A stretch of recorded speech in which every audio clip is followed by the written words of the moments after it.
সেনাবাসন শিক্ষার্থীবৃন্দ, তোমরা সবাই কেমন আছো? আজকের লেকচারের শুরুতে তোমাদেরকে শুভেচ্ছা এবং অভিনন্দন জানাচ্ছি। আমি সোহেল মোল্লা, এবারেতের টিএন কলেজের অ্যাসিস্ট্যান্ট লেকচারার। তো আজকের হিসাব বিজ্ঞানী আলোচনায় আমি তোমাদেরকে লেনদেন ও জাবেদাবলীর বিষয়ে আলোচনা করব। তো সেই আলোচনার শুরুতেই তোমরা 24 আওয়ার ওপেন স্কুল যারা সাবস্ক্রাইব করনি, তোমরা সাবস্ক্রাইব করে আমাদের এই বেল বাটন বাজিয়ে দেবে, যেহেতু আমরা দিন দিন আবার নতুন নতুন আলোচনা দিব, সেখানে তোমার সাথে সাথে তোমরা পেয়ে যাবে। তো শুধু শিক্ষার্থীবৃন্দ, আজকে আমি আলোচনা করব লেনদেন বিষয় এবং জাবেদা। তো এই লেনদেনের পূর্বেই আসলে আমাদের বোঝা উচিত শুরুতেই যে ঘটনা সম্পর্কে বুঝতে হবে। লেনদেন হইতে হলে তোমার শুরুতেই ঘটনা ঘটতে হবে। হিসাব বিজ্ঞানের যা কিছু ঘটে সর্বপ্রথমই ঘটে ঘটনা। যা কিছু ঘটে তাই কি ঘটনা। তো ঘটনা হচ্ছে যে কোনো ধরনের অর্থের সাথে সম্পৃক্ত যেই ঘটনা আছে সেগুলোকে লেনদেন করে। লেনদেনগুলোকে আবার প্রাথমিকভাবে জাবেদার বইতে লেখা হয়। জাবেদার বইতে লেখার পরেই আবার এইগুলো খতিয়ানে তালিকাভুক্ত করা হয়। খতিয়ানের জের সমূহ নিয়ে নগদান বইয়ের তালিকা করা হয়। তো আমি প্রত্যেকটা পরপরে আমি আলোচনা করব। আজকের আলোচনায় থাকবে লেনদেন ও জাবেদা। তো আমি আবারও পূর্বে ফিরে যাচ্ছি যে লেনদেন ঘটার পূর্বেই তোমার প্রথমেই তৈরি করতে হবে ঘটনা। ঘটনার পরপরই তোমার সৃষ্টি হবে লেনদেন। যে ঘটনার সাথে অর্থ সম্পৃক্ত আছে, আর্থিক পরিবর্তন ঘটে, এক পক্ষ দিবে অন্য পক্ষ প্রদান করবে, এক পক্ষ দিবে অন্য পক্ষ নিবে। সহজ কথা, এক পক্ষ প্রদান করবে আর এক পক্ষ প্রাপ্তি বা সুযোগ সুবিধা গ্রহণ করবে। এই দুইটা ব্যক্তিবাচক বা মালিকানা বা দুইটি সত্তার যদি পরিবর্তন ঘটে তাহলেই তোমার ওইটা হবে লেনদেন। আর লেনদেন কি তোমার প্রাথমিকভাবে জাবেদা বইতে লিপিবদ্ধ করা হয়। তো যে ঘটনা আসলে অর্থের সাথে সম্পৃক্ত না সেগুলো কিন্তু লেনদেন নয়।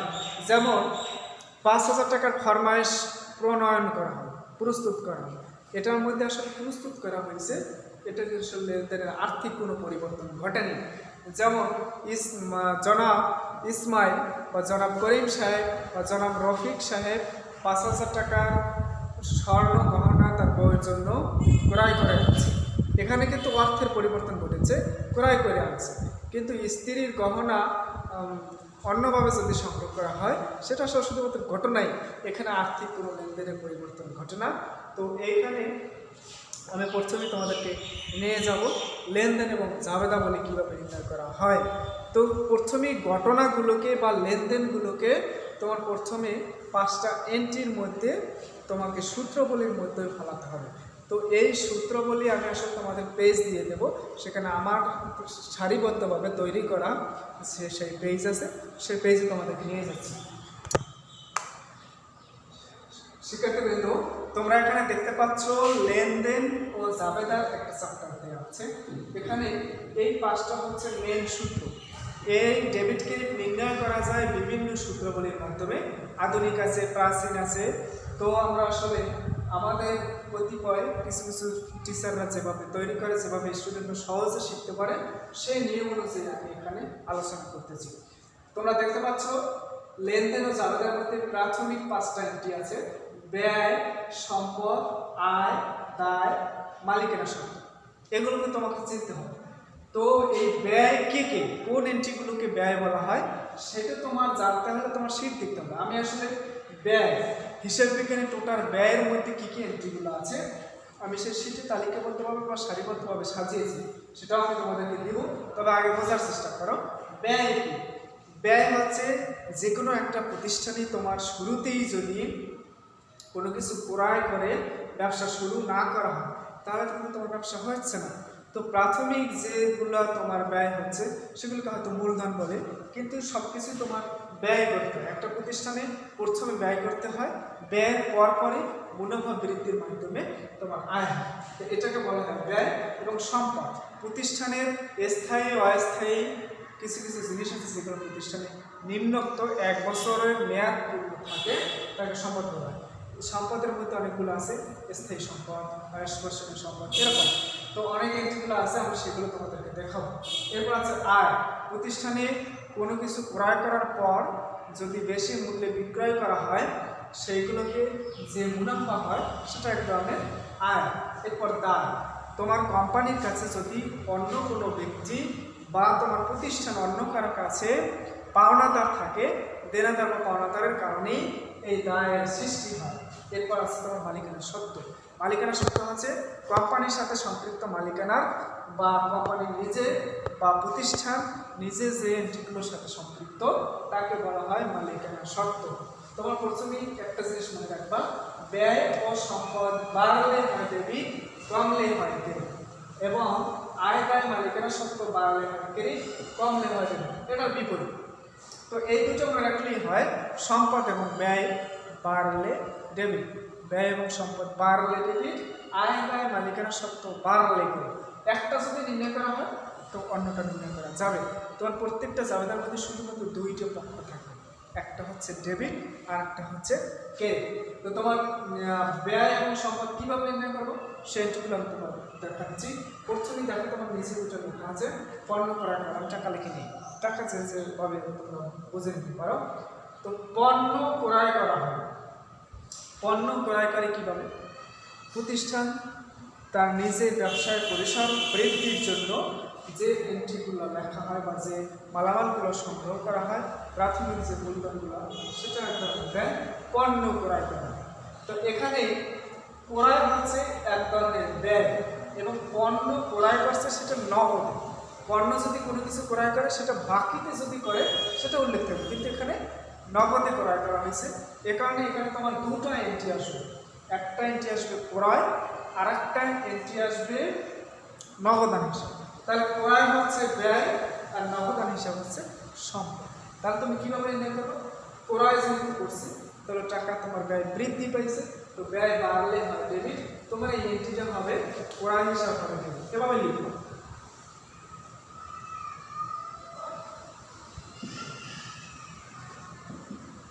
ক্রয় হিসাব হচ্ছে ডেবিট। এরপর নগদান,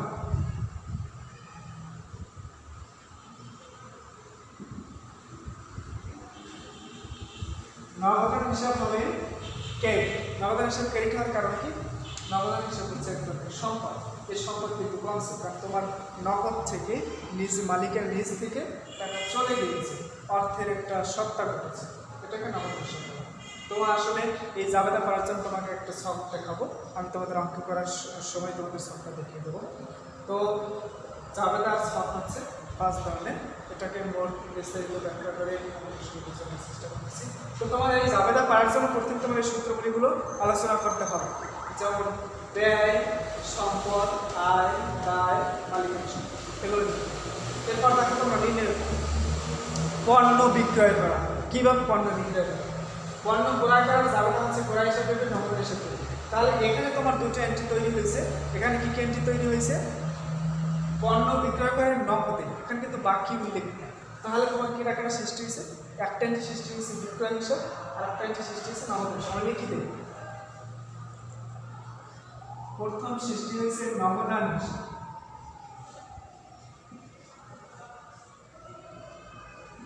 আর একটা সৃষ্টি হয়েছে বিক্রয় হিসাব।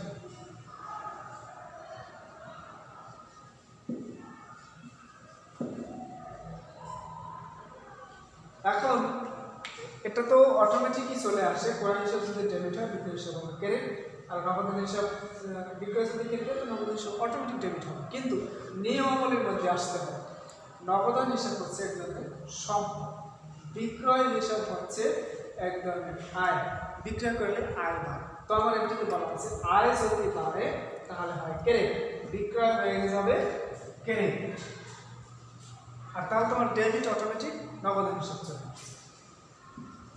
তো এরকম এন্ট্রিগুলো তোমাকে পারতে হবে। জাবেদা পারতে হলে নিম্নে 50টা জাবেদা তোমার করতে হবে। তো একভাবে সারিবদ্ধভাবে তোমরা নিজেদের মতো 2-3টা বই জোগাড় করে সারিবদ্ধভাবে জাবেদাগুলো সাজিয়ে এই সূত্রগুলির মাধ্যমে যদি তুমি আলোচনা করার চেষ্টা করো তাহলে তোমরা আসলে এগুলো শিখতে পারো। তো শিক্ষার্থীবৃন্দ, তোমাদেরকে আমি প্রথমেই জাবেদা এন্ট্রি দেখানোর পূর্বে এবং ছক দেখানোর পূর্বে আমি তোমাদেরকে দেখাতে চাই ব্যয় নামক এন্ট্রি কী কী। কাদেরকে ব্যয় বলা হয়, কাদেরকে সম্পদ বলা হয়, কোন কোন এন্ট্রিকে আয় দায় মালিকানা শব্দ বলা হয়, সেগুলো আমি প্রোটেক্ট অনুযায়ী প্রত্যেকটা এন্ট্রিকে আলাদা আলাদা তোমাদেরকে ভাগ করে দেখাচ্ছি। তো ব্যয় থেকে ব্যয় হচ্ছে, আমি তোমাদের সিটের মাধ্যমে দেখাচ্ছি, তোমরা সেটা দেখার চেষ্টা করো। শুধু শিক্ষার্থীবৃন্দ, তোমরা আমার এই যে পেজে দেয়া এই অঙ্কটা তোমরা আসলে প্রথমেই পড়ার চেষ্টা করো। তুমি অঙ্ক পারার জন্য প্রথমেই তোমাকে এই অঙ্কটা বারবার পড়তে হবে। তো পরীক্ষার সময় নষ্ট না করে একবারই তোমার পড়তে হবে, একবার পরেই তুমি সমাধানের চেষ্টা করবে। আমার এখানে বইতে সরাসরি উদাহরণ হিসেবে সমাধানও দেওয়া আছে, সেই সমাধান দেখে দেখেই তোমাদেরকে আমি চেষ্টা করব সলভ করানোর জন্য, কারণ ব্ল্যাকবোর্ডে লিখতে অনেক সময় লাগে। এখানে 2016 সালের জুলাই মাসে বাঁধন এন্টারপ্রাইজের লেনদেনগুলো নিম্নরূপে বলা আছে। তুমি জুলাই মাসে 1 তারিখে বলা আছে নগদ তহবিল 27,000 টাকা, ব্যাংক জমার উদ্বৃত্ত 12,500 টাকা। জুলাই 4 তারিখে বলা আছে নগদ 5,000 টাকা পণ্য বিক্রি করে মালিক ব্যক্তিগত খরচের জন্য গ্রহণ করেন। জুলাই 10 তারিখে 6,000 টাকার প্রাপ্য বিল 5,600 টাকায় ব্যাংক বাট্টা করে ব্যাংকে জমা করা হলো। খুচরা ক্যাশিয়ারকে অগ্রিম প্রদান, এটা বলা আছে জুলাই 13 তারিখে। জুলাই 15 তারিখে বলা আছে ক্যাশ বাক্সে নগদ গণনায় 30 টাকা ঘাটতি আছে। জুলাই 22 তারিখে মালিকের নিকট হতে 10,000 টাকা নিয়ে পণ্য ক্রয় করা হলো। জুলাই 27 তারিখে বলা আছে 10 তারিখের বাট্টাকৃত বিলটি প্রত্যাখ্যাত হলো। জুলাই 31 তারিখে বলা আছে 5,000 টাকা নগদ সংরক্ষণ করে অবশিষ্ট টাকা ব্যাংকে জমা দেওয়ার সিদ্ধান্ত গৃহীত হলো। তো তোমার এখানে করণীয় যে প্রশ্ন বলা আছে, করণীয় কী কী? উপযুক্ত কোন দুটি লেনদেন বাঁধন এন্টারপ্রাইজে নগদান বইতে লিপিবদ্ধ করলে যে নগদান উদ্বৃত্ত হবে না, না করলেও সে একই নগদ উদ্বৃত্ত হবে, এটাকে পৃথক করো। এটা আসলে কোনো নিয়ম নীতি নাই, ক নাম্বার প্রশ্ন যা কিছু বলতে পারে, এক্সামিনার যা মনে করে প্রশ্নকর্তা সেটাই তোমাকে বসাতে পারে। খ নাম্বার বলা আছে জুলাই 4 তারিখে জুলাই 15 তারিখ পর্যন্ত সংগঠিত লেনদেনগুলোর জাবেদা বইতে লিপিবদ্ধ করো। উপযুক্ত তথ্যের আলোকে একটি প্রয়োজনীয় নগদান বই তৈরি করতে বলছে, এটা হলো গ। তো এখানে প্রয়োজনীয় নগদান বই বলতে 3 গড়া নগদান বইয়ের প্রয়োজন হবে, কারণ বাট্টা সংক্রান্ত যদি বলা থাকে তাহলে তোমাকে বুঝতে হবে নগদান বই 3 গড়া করতে হয়। ওকে, ক নাম্বারে তোমার এখানে করা আছে, দেখো তুমি আবারও খেয়াল করো, এখানে বলা আছে যে এন্ট্রিগুলো নগদান বইতে নগদ উদ্বৃত্ত হবে না, না করলেও সে একই নগদ উদ্বৃত্ত হবে, তাদেরকে পৃথক করো। এখানে আমি দেখতে পাচ্ছি মোট 8টা এন্ট্রির মধ্যে 8 লাইনের মধ্যে বা 8টি লেনদেনের মধ্যে তোমার 2টো লেনদেন এই কয়ের আওতায় পড়ে। যেমন জুলাই 4 তারিখে বলা আছে নগদ 5,000 টাকার পণ্য বিক্রি করে মালিক ব্যক্তিগত খরচের জন্য গ্রহণ করে। তো এটা আসলে নগদান বই হিসেবে আসবে না, কারণ এটা ব্যক্তিগত খরচের জন্য গ্রহণ করছে, এখানে কোনো লেনদেনের প্রাপ্তি প্রদান ঘটেনি। ওকে, জুলাই 22 তারিখে বলা আছে মালিকের নিকট হতে 10,000 টাকা নিয়ে পণ্য ক্রয় করা হলো। তো এটাও আসলে মালিকের ব্যক্তিগত হিসাব, সেখান থেকে নিয়ে পণ্য ক্রয় করা হচ্ছে, এটা নগদান বইয়ে হিসাবভুক্ত হয় না। তো এই এন্ট্রি দুটো যোগ করে দিলেই আসলে তোমার ক নম্বরের সমাপ্তি ঘটে। এরপর যা তুমি খ নম্বরে, খয়ে বলা আছে জুলাই 4 তারিখ হতে জুলাই 15 তারিখ পর্যন্ত সংগঠিত লেনদেনসমূহ জাবেদা বইতে লিপিবদ্ধ করো। তোমার প্রথমে জাবেদার ছক আঁকার নিয়ম তো তোমরা প্রথম লেকচারে শুনেছো, সেখানে বলা আছে জাবেদার প্রথম ছক আঁকতে হবে প্রথম তারিখের গড়, এরপর বলতে হবে হিসাব শিরোনাম ও ব্যাখ্যার গড়, এরপর খতিয়ান পৃষ্ঠা, এরপর ডেবিট টাকা এবং এরপর ক্রেডিট টাকা। তো তারিখের ঘরে তোমার তারিখটা বসাতে হবে, যেহেতু 2016 সালের জুলাই মাসের, তো প্রথম এন্ট্রি তোমার 4 তারিখেরটা নাও। এখানে নগদ 5,000 টাকা পণ্য বিক্রি করে মালিক ব্যক্তিগত খরচের জন্য গ্রহণ করেন। তোমরা ইতিমধ্যেই জাবেদার যে লেকচার শুনেছো সেখান থেকে তোমরা এগুলো সংগ্রহ করবে। এরপর আমি আসলে মোটামুটি আলোচনা করতেছি, এখান থেকেও যারা পূর্বে বোঝনি তারা এখান থেকে বোঝার চেষ্টা করবে। ওকে, তো এই আলোচনার মধ্যে তোমার 4 তারিখে নগদ 5,000 টাকা পণ্য বিক্রি করে মালিক ব্যক্তিগত খরচের জন্য গ্রহণ করেন। এখানে তোমার ব্যক্তিগত খরচের জন্য উল্লেখ করেন মানে তোমার মালিকের ব্যক্তিগত, এজন্য উত্তোলন নামক একটা হিসাব আসবে, যেখানে উত্তোলন হিসাব হবে ডেবিট এবং বিক্রয় হিসাব হবে ক্রেডিট। কারণ জাবেদায় যে আলোচনা আছে 5টা এন্ট্রির মাধ্যমে, সেই এন্ট্রির নিয়মেও পড়ে উত্তোলন হচ্ছে এক ধরনের ব্যয়, ব্যয় বাড়ালে হয় ডেবিট এবং আয় বাড়ালে হয় ক্রেডিট। তো বিক্রয় হচ্ছে এক ধরনের আয়। ওকে, এরপর জুলাই 10 তারিখে বলা আছে ব্যাংক জুলাই 10 তারিখে বলা হয়েছে 6,000 টাকার প্রাপ্য বিল 5,600 টাকায় বাট্টা করে ব্যাংকে জমা করা হলো। যেহেতু সম্পদ বাড়ছে এ কারণে ব্যাংক হিসেবে হবে ডেবিট, এবং ভাট্টা তোমার ভাট্টা বের করে দেখো 6,000 টাকা, এখানে 5,600 টাকা গেলে থাকে 400 টাকা। এবং ক্রেডিট পাশে তোমার প্রাপ্য বিল, যেহেতু ব্যাংকের ভাট্টা উল্লেখ করে প্রাপ্য বিলেরও উল্লেখ আছে, এ কারণে তোমার ক্রেডিট করতে হবে প্রাপ্য বিল। এরপর যাও তুমি খুচরা ক্যাশিয়ারকে অগ্রিম প্রদান, তো খুচরা নগদান হিসেবে হবে ডেবিট আর নগদান হিসেবে হবে ক্রেডিট, যেহেতু এখানে সম্পদ বাড়ছে এবং কমছে। এরপর যাও জুলাই 15 তারিখে, জুলাই 15 তারিখে এক বাক্স নগদ গণনায় 30 টাকা যে ঘাটতি আছে, এটা এক ধরনের আসলে ব্যয়, তো ব্যয় বাড়লে হয় ডেবিট, বিবিধ ক্ষতি হবে ডেবিট এবং নগদান হিসেব হবে ক্রেডিট। যাই হোক, তোমার এই 14 তারিখ পর্যন্ত, মোটামুটি 15 তারিখ পর্যন্ত তোমার এই জাবেদা করতে বলছে। তুমি এখানেই জাবেদা সমাপ্ত করে জাবেদার যোগফল নির্ণয় করা দরকার নাই, তুমি এভাবেই এই যে শিরোনামগুলো প্রত্যেকটা লেনদেনের পূর্বনাম ব্যাখ্যা সবগুলো তুমি তালিকা আকারে লিখতে থাকবে। এরপর তুমি ঘ নাম্বারে তোমার এখানে বলা আছে উপযুক্ত তথ্যের আলোকে একটি প্রয়োজনীয় নগদান বই তৈরি করো। তো উপযুক্ত তথ্যর মাধ্যমে আমরা বুঝতে পেরেছি যে এখানে 3 গড়া নগদান বইয়ের একটা ছক আঁকতে হবে এবং সেখানে তোমার এন্ট্রিগুলো বসাতে হবে। তো তুমি ছকটা দেখো এখানে কিভাবে অঙ্কটা করা আছে। প্রথম দেয়া আছে ডেবিট, এরপর ক্রেডিট, উপরে লেখা আছে বাদন এন্টারপ্রাইজের 3 গড়া নগদান বই।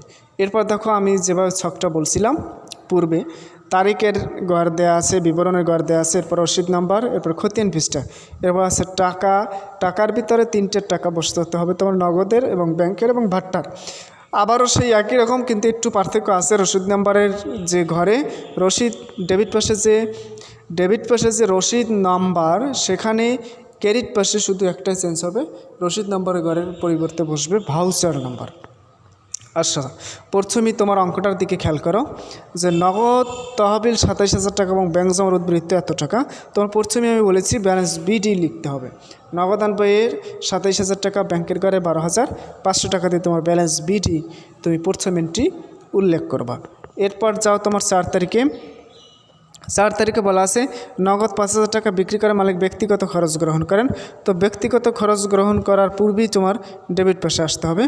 ব্যক্তিগত খরচ যেহেতু এটা আসল প্রাপ্তি হয়েছে 5,000 টাকা যেহেতু গ্রহণ করেছে। এরপর যাও তোমার 4 তারিখের পরে 10 তারিখে বলা আছে 6,000 টাকা প্রাপ্য বিল এত টাকা ব্যাংকে জমা করা হয়। তো প্রাপ্য বিল যেহেতু জমা করা হয়েছে 6,000 টাকা, তোমার 400 টাকা বাট্টার করে দিতে হবে, 5,600 টাকা তোমার ব্যাংকের করে দিতে হবে। যেহেতু ব্যাংকের কথা উল্লেখ আছে, এটা কিন্তু কন্টেন্টে হবে না, যেহেতু প্রাপ্য বিল ব্যাংকে জমা দিয়েছে। তোমার আলাদাভাবে যদি ব্যাংকে জমা দেওয়া হয় বলা থাকতো তাহলে তোমার কন্টেন্টে হইতো। ওকে, এরপর জুলাই 13 তারিখে বলা আছে খুচরা ক্যাশিয়ারকে অগ্রিম প্রদান 3,000 টাকা। তো খুচরা নগদান অগ্রিম প্রদান করছে ক্রেডিট পাশে 3,000 টাকা, এটা তোমার ক্রেডিট পাশে, যেটা এটা প্রদান, বাদন এন্টারপ্রাইজ যেটা প্রদান করছে এটা ক্রেডিট পাশে বসালেই যথেষ্ট। ওকে, এরপর জুলাই 22 তারিখে বলা আছে মালিকের নিকট হতে 10,000 টাকা নিয়ে পণ্য ক্রয় করা হলো। যত ধরনের ক্রয় আছে সবই ক্রেডিট পাশে বসে, নগদান বই বা 2 গড়া এবং 3 গড়া যাই হোক সবগুলো ক্রয় বসে ক্রেডিট পাশে, এবং যত ধরনের বিক্রয় আছে সবগুলো বসে ডেবিট পাশে, এটা তোমার মনে রাখতে হবে। ওকে, এরপর 22 তারিখের পরে তোমার 27 তারিখে বলা আছে 10 তারিখের বাট্টাকৃত বিলটি প্রত্যাখ্যাত হলো। তো 10 তারিখে আমি যে বিলটা জমা দিয়েছিলাম সেটা ডেবিট পাশে জমা দিয়েছিলাম, সেখান থেকে যদি প্রত্যাখ্যাত হয় ডেবিট পাশ থেকে প্রত্যাখ্যাত হয়ে ক্রেডিট পাশে চলে যাবে। তো ক্রেডিট পাশে 27 তারিখে প্রাপ্য হিসাব নামক ঘরটা, সেখানে 6,000 টাকা ব্যাংকের ঘরে দিতে হবে। যেহেতু প্রত্যাখ্যাত হয় ব্যাংকের মাধ্যমে, নগদের মাধ্যমে কিন্তু কোনো প্রত্যাখ্যাত হয় না, এই কারণে টাকাটা তোমার ব্যাংকের ঘরে দিতে হবে। ওকে, এরপর বলা আছে জুলাই 31 তারিখে 5,000 টাকা নগদ সংরক্ষণ করে অবশিষ্ট টাকা ব্যাংকে জমা দেওয়ার সিদ্ধান্ত গৃহীত হলো। এই এন্ট্রিটা আসলে কন্টেন্টই হবে, কিন্তু কন্টেন্টই হলে তুমি টাকাটা কই পাবা? তোমার প্রথমেই মনে রাখতে হবে 2 গড়া হোক আর 3 গড়া নগদান বই হোক, ডেবিট পাশের নগদের টাকা সর্বসময় বড় হবে। তো তুমি এখানে দেখতে পাচ্ছ নগদের গড় আমি যোগ দিয়ে দিলাম, যোগ দেওয়ার পর বের হয়েছে মোট যোগফল 42,000 টাকা। এই 42,000 টাকা তুমি নগদের গড়ে ক্রেডিট পাশেও 42,000 টাকা তোমার বসাতে হবে। বসানোর পরপরই দেখতে হবে তোমার এখানে কত টাকা সংরক্ষণ করতে হবে। তোমার ব্যালেন্স সিডি লেখা 5,000 টাকা তোমার সিডি দিতে হবে।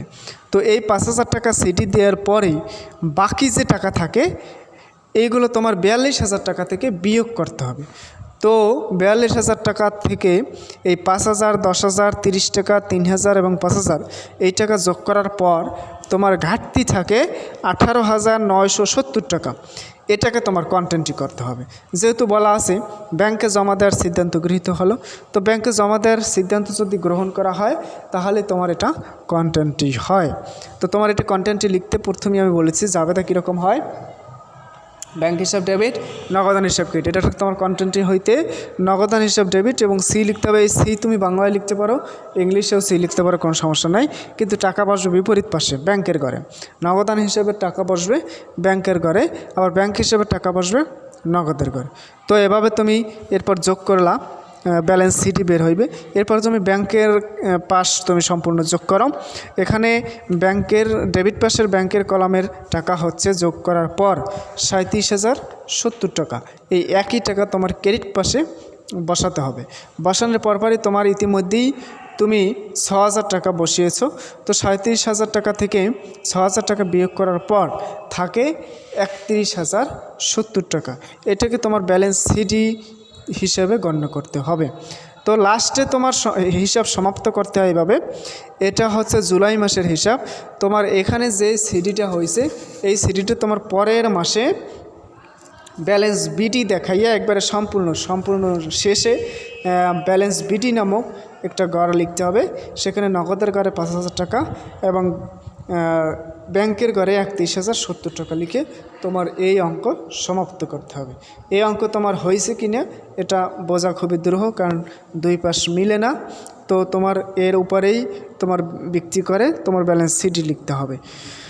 তো তোমার একটা জিনিস মনে রাখবা, সবসময় নগদের ঘরে ডেবিট পাশের টাকা সর্বসময় বড় হবে। যদি বড় না হয় তখনই তোমার বুঝতে হবে যে অঙ্ক আসলে হয়নি, তুমি টাকা গরমিল করেছো। কিন্তু ব্যাংকের টাকা ডেবিট পাশও বড় হতে পারে, ক্রেডিট পাশও বড় হতে পারে, এর ক্ষেত্রে কোনো নিয়ম নীতি নাই। এক্ষেত্রে ব্যালেন্স সিটি তোমার তাহলে দুটোও আসতে পারে এবং ব্যালেন্স বিটিও তোমার দুইটা ডাবল লেখা থাকতে পারে। তো আমরা এই নিয়মগুলো আমরা পরের অঙ্কে শিখব। ধন্যবাদ, শুভকামনা। পরে খুচরা নগদান বের করার জন্য তোমরা প্রস্তুতি নেবে। ভালো থাকবে সবাই।